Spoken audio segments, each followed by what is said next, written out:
take your seat, and we're starting now. So thank you everyone for arriving on time. This session will be about BAYADA Snowflake to Databricks migration. And on stage, we have our three speakers there. We have Venkat, Elaine, and Pradeep. So I will hand over to you to start the session. Thank you.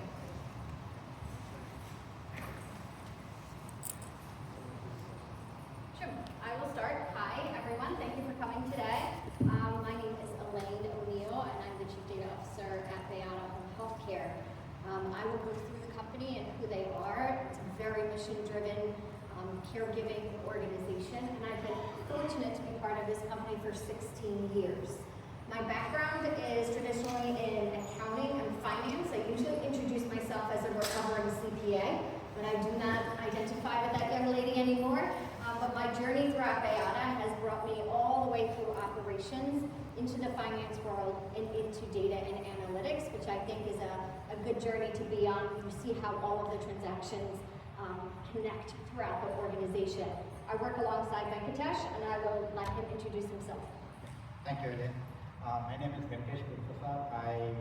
My journey into BAYADA is less than 2 years into the company. I was brought in to standardize data architecture, data engineering, data governance in the company from foundational level. I'm happy to be part of this journey with BAYADA because we are not only mission oriented, but we are very disciplined in our approach on investments and technology choices, iterative mindset, and just the way how Databricks has built the platform from the ground up to implement data engineering and architecture at scale. We are looking at the foundational capabilities first before we go in and build vertical use cases on top of it. Right? So, exactly. Thank you, Venkatesh. This is Pradeep Jr. I lead the client partner team at Tredence. Part of my job is to work with Elaine and Venkatesh, listen to some of the challenges that they have.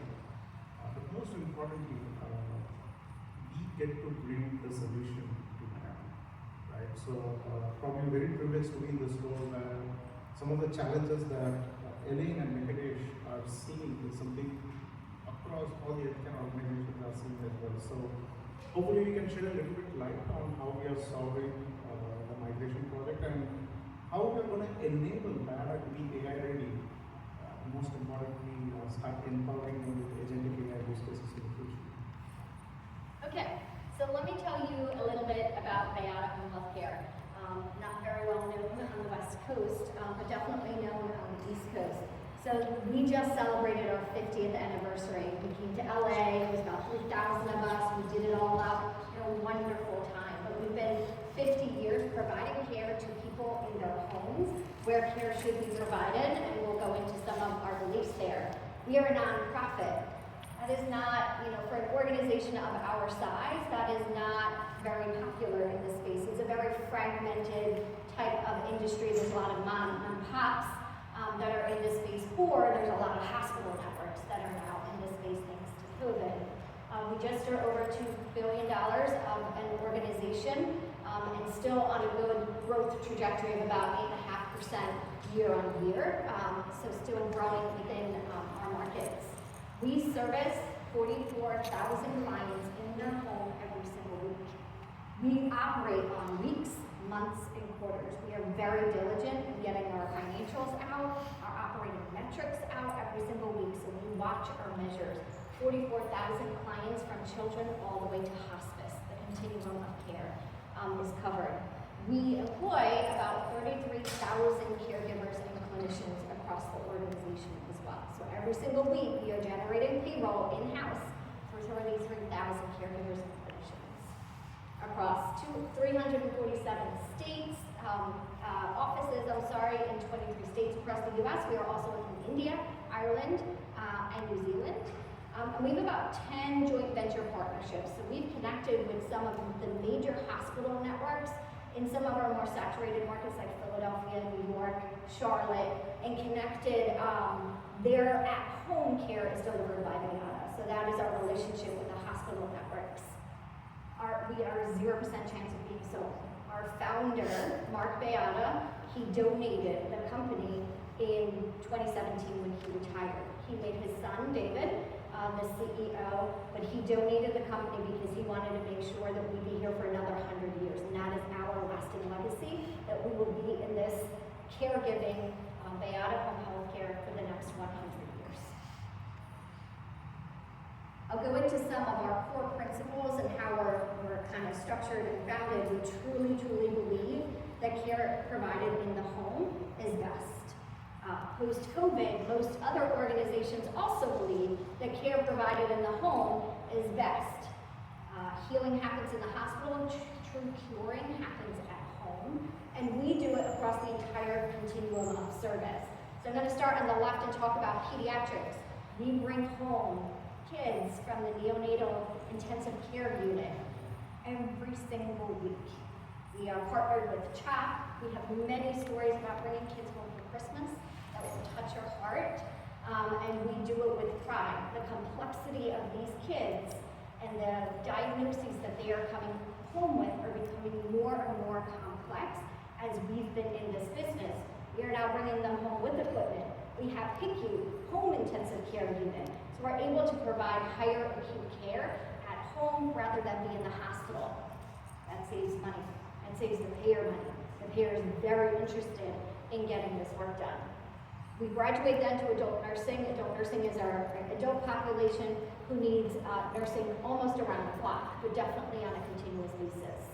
In our home health population, there are Medicare patients. They're usually coming out of the hospital. They've had a wound, a hip replacement, and they have short amount of care for a period of time. Hospice is our end of life.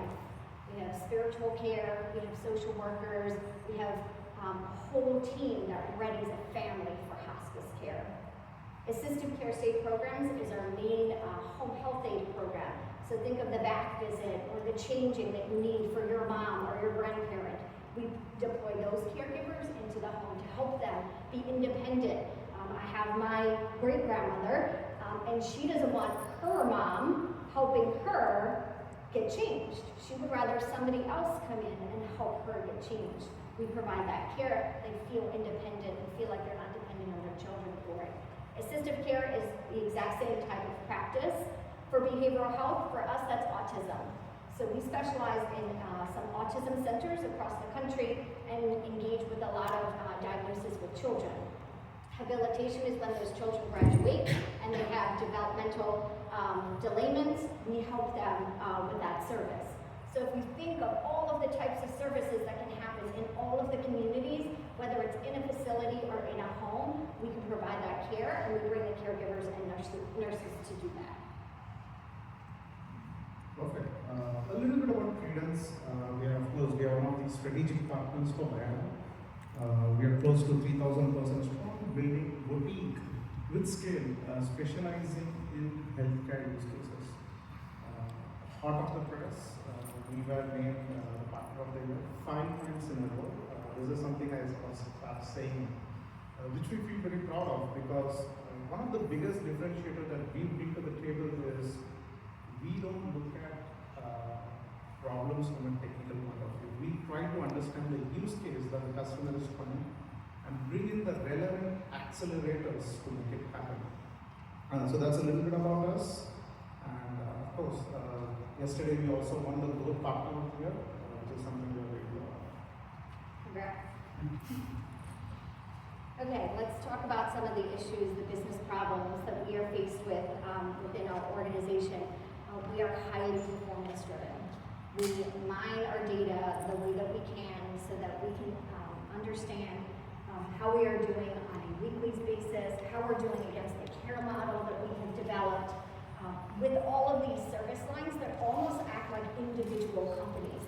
How do you consolidate all of that together and show the big picture for the organization? How do you govern all of that? We are a very entrepreneurial organization. We get a lot of requests that come our way that says, can't you just and give me from a data perspective? And we have to be able to keep that entrepreneurial spirit moving, or we won't end up in 25 states, 26 states. We are, like I said, purpose-built and not-for-profit. We have our BAYADA Way, which is a wallet card that we live by, every member of the organization. And we truly believe in the system and the value system. If you know anybody who works at BAYADA, they all know about the BAYADA way. It is true and testament and has been around for about 25 years. From a future forward perspective, we're on the cusp of innovation. I'm going to say, because I've been here for 16 years, that BAYADA is usually a fast follower, not an innovator. They're not usually the first one to go to market with anything. They'll watch what everybody else is doing, learn a little bit, try a little bit, and then move in one direction. But from a clinical perspective, it's getting so complex, and we are losing caregivers and clinicians like you would not believe. We need to maintain the workforce. We need to provide reliable care. So we need to innovate, and we need to step up, and we need to figure out a way to manage an ecosystem of solutions. Now, everybody's into documentation. Let's reduce the amount of documentation on our clinicians. They won't give up that power. They need an amount of power in capturing that documentation. So we are committed to new ways of educating them, new ways of developing them, and giving them new tools to first assist them before we can completely automate something. I'll quickly go through our history. We like to call this the BAYADA eras. This was our Taylor Swift moment of 2024. And it's really how we've moved from a data perspective and an architecture perspective from the founding years all the way to where we are. And again, most organizations are going to start on paper. We built a homegrown DOS system called BEARS, and believe it or not, BEARS still exists in our ecosystem as a legacy platform. And it's really hard to unhook out of something that's so customized. It's really, really difficult to do that. So we've been on this journey of trying to unhook ourselves from BEARS. We've been introducing some mainstream platforms like Home Care Home Base. In 2017, we replaced Great Plains with Workday, which added more tech stack to what we were not really prepared for. And then in this transition years is when we have like a soup of organizations in our infrastructure, and we're not managing them like they should be. There's no coordination. Everything's happening in a silo. Home Care Home Base sits over here. Workday sits over here. How does everything communicate? How do we bring all of the data out? And while the fingers on keyboard person who's trying to do a schedule or a payroll, they can move forward. We're really not being smart with the data that we have. We're not coalescing it down into, what does this mean for us? How do we do better? We're just grinding the grind and doing it over and over again. And that's not scalable, right? So we're transitioning, our strategy is actually transitioning into the scalable years, and that's when Databricks entered into the BAYADA relationship. And the offerings of how do you streamline, how do you orchestrate, again, I will say this is an ecosystem of solutions. How do you manage an ecosystem of solutions, and how do you ensure that as you scale, you're able to input more, you're able to, decommission more, you're able to keep that alive from a continuous improvement perspective. This is not set it and forget it. We set it and forget it 10 years ago when we put our data cubes in place, and we thought we were ahead of the game. We had clinical data, we had financial data, but then we added all of these practice management systems and we lost control. So thanks to Venkatesh, Databricks was introduced to the organization to help us solve some of those problems. I could go into more of the problems that we were trying to accomplish, but again, from like a structure perspective, where are we looking to go with this? Simplification. Simplification is the name of the game. Well-orchestrated, simplification, ecosystem. These are buzzwords for us in the organization. So we need to be able to ingest all of the data. Venkatesh will tell me we have 65 plus sources of data that are coming in at any given time. And we need to be able to bring them in a standard format. We need to take down the silos between all of that data and be able to put it together. Our patients are served by multiple practices. You can be on adult nursing and receive debilitation services. You should not look like two clients to us. You should look like one, and I should be able to see a patient 360 on that particular file. Improving clinical care, we have to, we must. We are losing the caregivers. through burnout because of it. Well, the federal government is introducing even more regulations around how you perform care and how they'll give you a star rating, or a 4-star, a 3-star, a 1-star, based off of how they think they will measure you. We have to stay on the cutting front of how they are implementing measures so that we're able to keep up with them. A lot of the data that we do today is manual. There's a download from one, there's a cube extract from another, there's a report over here, and our analysts combine it all together in their own data set, and then they churn out the data, and they build it, and they build it. A lot of manual effort, a lot of time. It means it takes a long time to make decisions in this organization, and the decisions to make positive impact are really difficult to make. That is where we are, and those are the solutions that we're looking for. So as we were introduced to Databricks then introduced us to Tredence, who also has some ways to be able to accelerate where we are going. We are already behind the 8 ball here. Absolutely. Thanks very much. Sure. Because do you want to just share a little bit about some of the challenges that we are facing, right? Not just from a technology front perspective, but what are some of the things that you have to think about when we are in Snowflake, and what made you decide to move into Databricks? Thank you. So I think the left-hand side summarizes the challenges. I think most of you in your organization will probably have similar things, that we have listed there.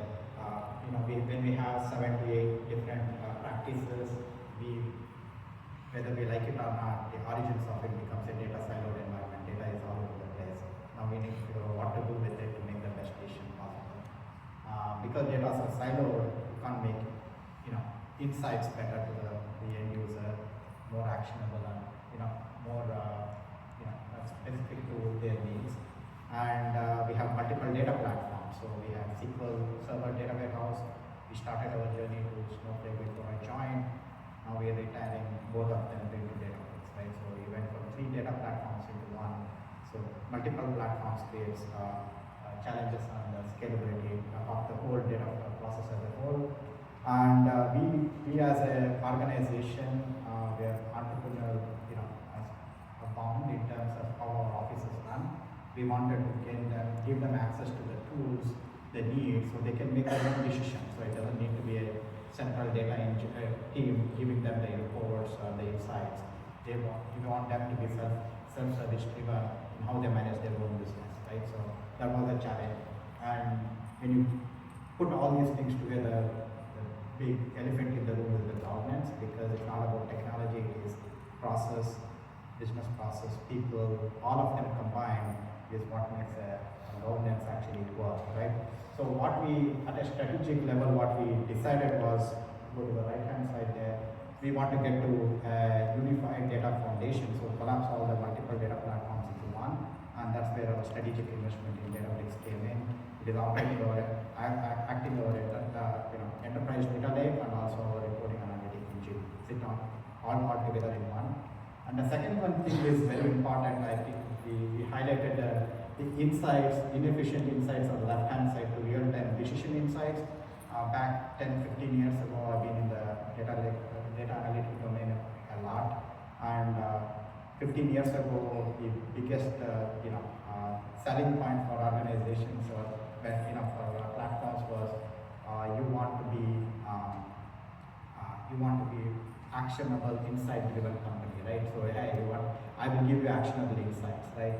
I think we live in an era where actionable insights will not move the needle. We need to get to decision-based insights, where you are not telling the officers to say, hey, your recruiting is down because your job description on the portal is bad, but you want to be able to move that needle and say, hey, can I build an agent where it automatically updates the job description for the next month, so your recruiting catches up again, right?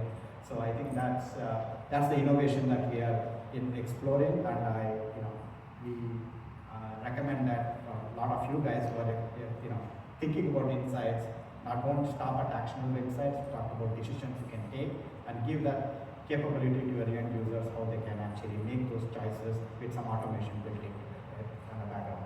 And because now we are able to collate all the infrastructure into one place, now we created a highly scalable platform to meet our needs. and also move the needle of data consumption to the self-service analytics.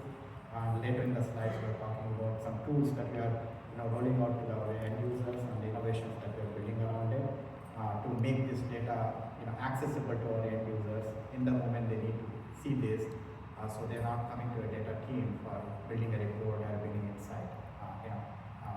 And obviously the governance piece is the foundational thing that we are starting the journey in the company, where we are trying to build the right governance framework to make all this happen as we move forward.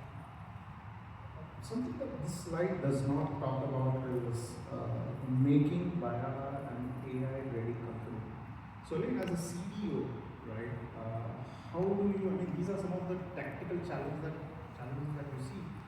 But how did that AI readiness play a big role for you to do a migration towards Databricks, and what were some of those cultural challenges that you saw making the transition as a CDO? Sure. I think there are a couple of challenges. One is that we are a highly tenured organization, so it is really hard for people to change when you're a highly tenured organization. They get set in their ways, their workarounds, but when you bring in people and you observe how folks are doing their work and you ask why are you doing that? Just because there's no other way, this is broken, it doesn't work. You then light a little bit of a spark and a little bit of a fire of people saying, why am I doing this all the time? COVID was a big wake-up call, I will say, for the organization as well, on what's important, what's not important, what should we do, how do we become more productive, how do we have better utilization, like these, operational effectiveness and efficiency plays started becoming top of mind. And when you go into the skill years, those are the conversations that you have. How do we do more with what we have today? How do we, work smarter rather than harder?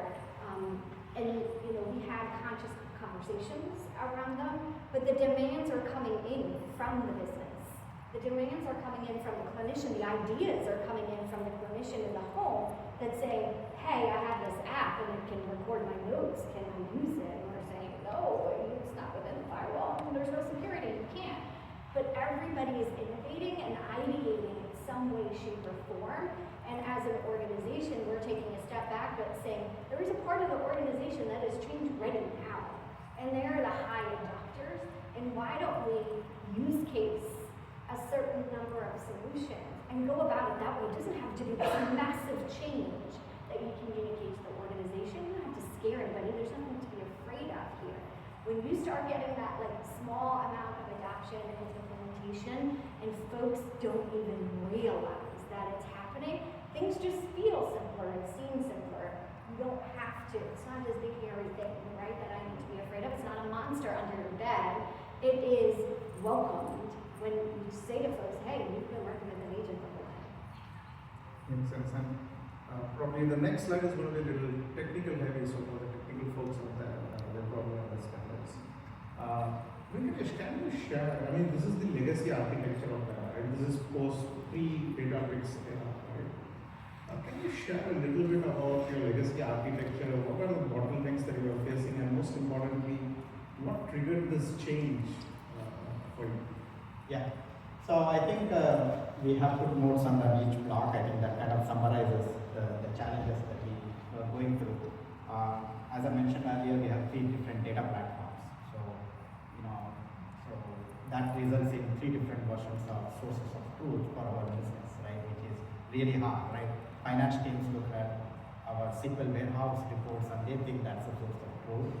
And we started journey into Snowflake warehouse, and our operation folks said, hey, this is my source of truth. Now you create the rift, right?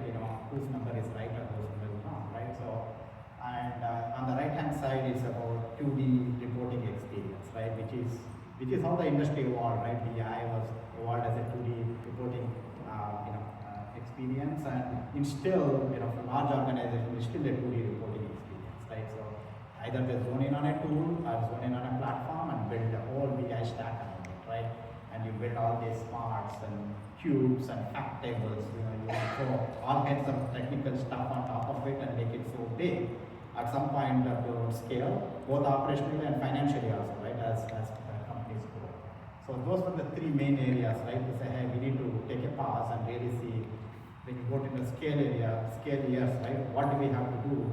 That needs to be right to the organization. And when you need to go from 2D reporting to a self-service analytics is a major leap, right? And you cannot have 3 different platforms and 3 different versions of source of truth to make that happen. That was all. Well, I mean, we just saw the challenges that we're facing, right? But then, we live in a world where there are so many options when it comes to data platform, right? I can at least name 10 of them in my sleep. But when there are just so many options, right? What are some of the key KPIs or some of the key criteria that you take into consideration? Not just from a use case perspective, but from an enterprise perspective, what are those evaluation criteria that you have gone through to make a decision to migrate towards Databricks? Yeah. So, again, we are in a Databricks summit. I don't want to say Snowflake is very bad, so you have to move to Databricks or vice versa. So, but each of these platforms comes out with its own strengths and weaknesses, right? And most of these our view of these platforms is also time bound, right? Because all these companies also evolve in features and capabilities over time, right? But our biggest, driver into Databricks, I would say, is based on 4 different key factors, right? If you look at from a technology angle, is one is we don't want to get into a lock-in solution with anybody, right? Databricks allows that. They are not a lock-in platform, right? It's all based on options. The second thing is scalability and performance, and even with the workloads that we were running on Snowflake, now that it's migrated to Databricks, side-by-side workloads. We are not like a petabyte, data company where you have a lot of data, petabytes, like maybe like a banking, financial, insurance companies have. But even at the scale that we have, we are probably like close to 30 terabyte enterprise data. But even in that scale, Databricks outperform the same piece of code 30% better, right? Compared to Snowflake, right? Both on cost and performance as a whole, right? Like by comparison, right? And when we were moving into the machine learning, AI agents, and all those stuff, Databricks had a leap, forward in terms of capabilities.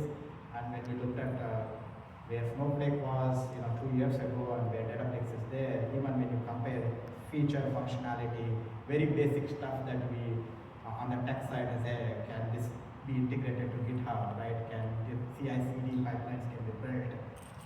Snowflake was very early in the journey, 2 years ago. Probably they were caught up, but Databricks was like 2 years ahead of it, right? So those were all the key technical factors, right? But I think that from a business perspective is also important, because when you make this multi-million-dollar, multi-year journey, more than the money, it's all about, right? Do we reach a point where it will be a point of no return, or can we figure out what do you make out of this investment, right? I think that's where being open source, being able to scale, control your own destiny really played a big role, right? And we also looked at other tech tools, right, on the right hand side. Like we have AWS native tools, like we are AWS shop. We had data robot in house, right? We did some POCs with it, but it really did not solve the entire data journey. It was only isolated to building machine learning models, and those were the factors that were primarily used, right, to decide that Databricks is the right strategy for us. I remember our CEO coming into me when I had that contract in front of me with Databricks. And he said to me, "Can you promise me that we will not be replacing this 3 years from now?" And I said, "I promise you we will be building on it 3 years from now, and 3 years after that, and 3 years after that." So it was not a decision that was taken in light, and I think Venkatesh started off by saying we have become really stringent in our investments and where we make our investments as an organization. We are funded by Medicare and Medicaid. We don't have room for lots of mistakes. So this was a strategic bet, I will say, at the time, but one that we don't look back on with regret in any way, shape, or form. Perfect. A little bit about how Tredence achieved with the migration, right? As I said earlier, one of the key differentiators that we really bring to the table is the use of our accelerators, right? Now, if you sort of take any of the migration projects that are out there without any accelerator, I would easily say it's around 9 to 12 months, right? Every organization takes the journey of 9 to 12 months to migrate from one data platform to the other. But some of the accelerators that you see over here, which is T-Ingester, T-Discover, T-Request, we have these pre-built notebooks, pre-built knowledge that we bring to the table that actually accelerates the migration. And with BAYADA, we have managed to do the entire, probably not entire, Elaine will ask for a project plan. Not yet. But we have managed to do a lot of these with the accelerators within the 5 months of our engagement. So it's really speed to value. And most importantly, these are proven accelerators. That these are not like something newly built, but these are tried and tested with other customers, evolved over a period of time, and that can really add value towards the migration that we bring in. What we earlier saw was from a technical perspective, but a little bit about what we do with the data is some of the accelerators that you see over here is what we call as empowering a care delivery to AI. So many of the organizations that we work with, especially the payer providers, some of the common challenges that we start seeing is they have challenges with their EMR data, claims data, eligibility data, different file formats, and so on and so forth.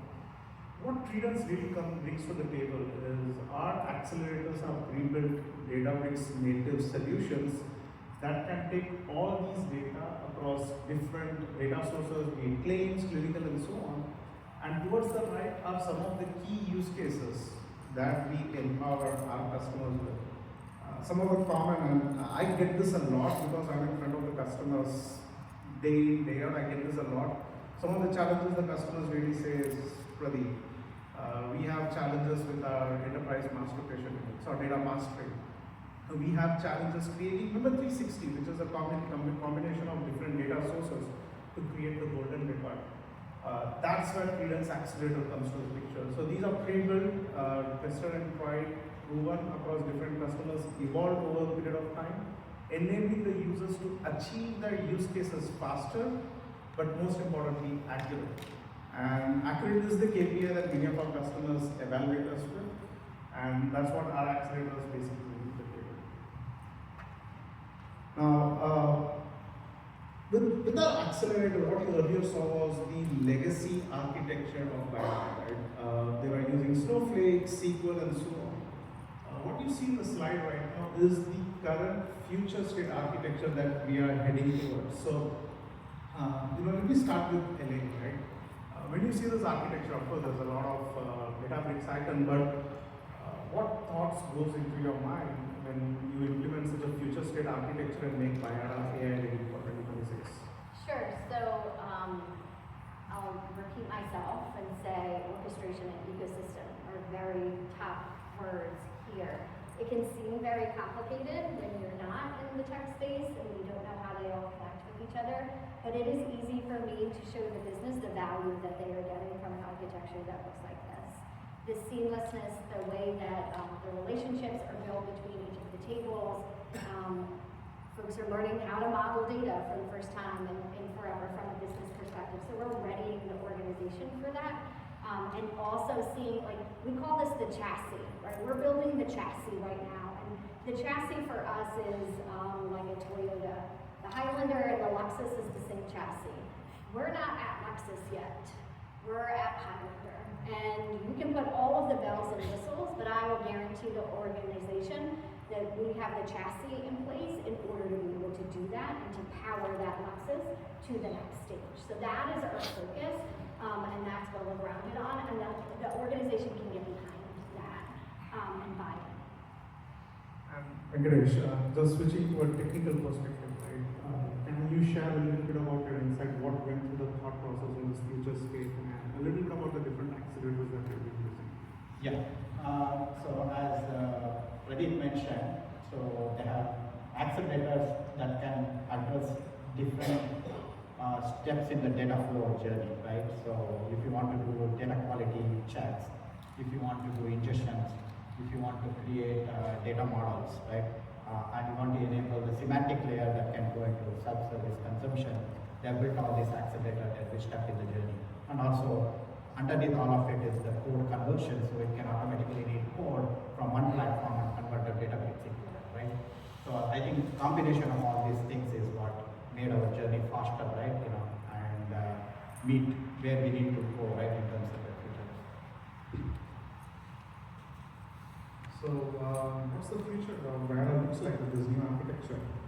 So from my perspective, and when I go on the show to talk about where I think we'll be, I think every director in every office will be able to bring their own actionable and decision-making insights at the tip of their fingers, right? Natural language is allowing you to remove your dependency from the analyst.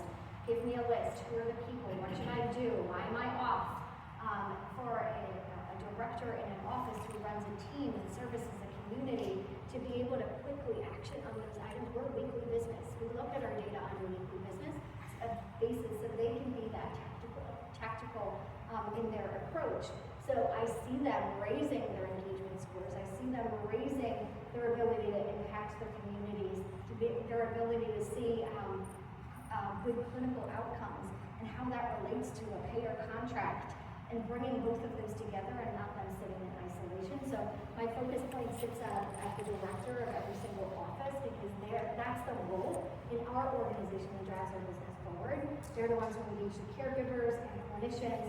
They're the ones to say, hey, I don't need to be in the home. I can do remote patient monitoring. Help me do that.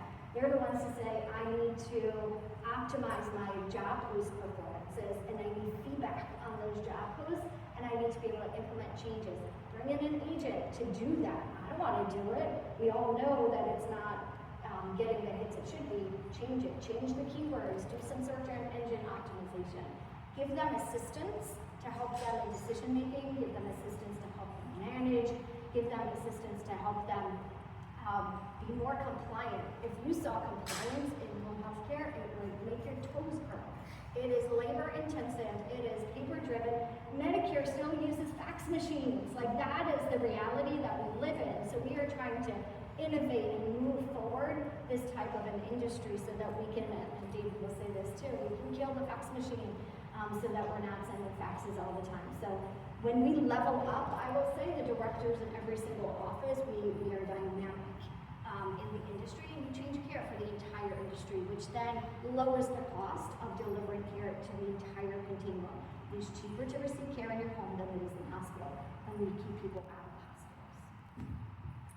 And any future use cases, Elaine, that you're going to focus on? It's funny that this says future. This is actually now, and this is not all that much future. But you did talk about like mastering being a problem. It is a problem for us as well, which Tredence is helping us solve. All of our entities across the organization, mastering that makes tremendous help in just generating payroll and revenue and claims, right? Marketing and workforce analytics has been an area that we've been focused on and have not moved the needle for the past 3.5 years. We need to be a lot more thoughtful. We need to deploy agents in this area because it's repetitive tasks that we do. Send out conditional offers, send out rewarding paperwork. Like, you don't need to put your talent acquisition partners behind that. We need to relay our value-based agreements, which the payers are coming to us with the table, with the outcomes that we're achieving on those. So the director is responsible for the outcomes, and the enterprise is negotiating the contract. They need to come together better, and our data is going to help us do that, which means we can increase our reimbursement, which means we can pay a nurse more, and then the cycle continues and continues. AI documentation for clinicians is definitely an area that we've dabbled in. We've not hit the nail on the head there. Some organizations just do a piece of documentation and not the whole workflow, and you really need to see it end to end. So we continue to make some dents in that. And then our clinical QA process, which is essentially auditing. When the state comes into your office and they want to see your charts, we need to be able to automate that. We want them to do their auditing remotely.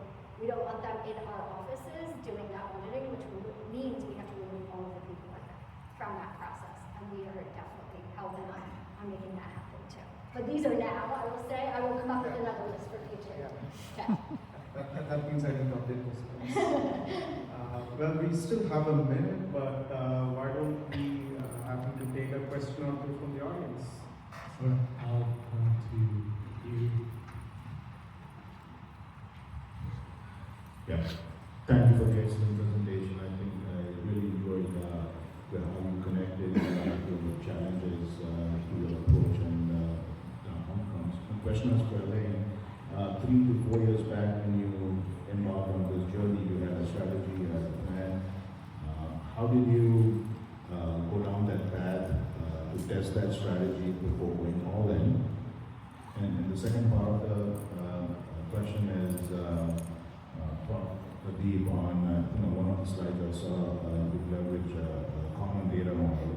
Can you talk a little bit about that? Thank you. I think 3 to 4 years ago, if I reflect, we were in flight in many implementations. And that's the biggest lesson I think that we learned was we were putting new practice management systems in place and building a data architecture, and they were happening in silos themselves. So we were able to dabble. We thought we were right. We thought we had the right plan in place.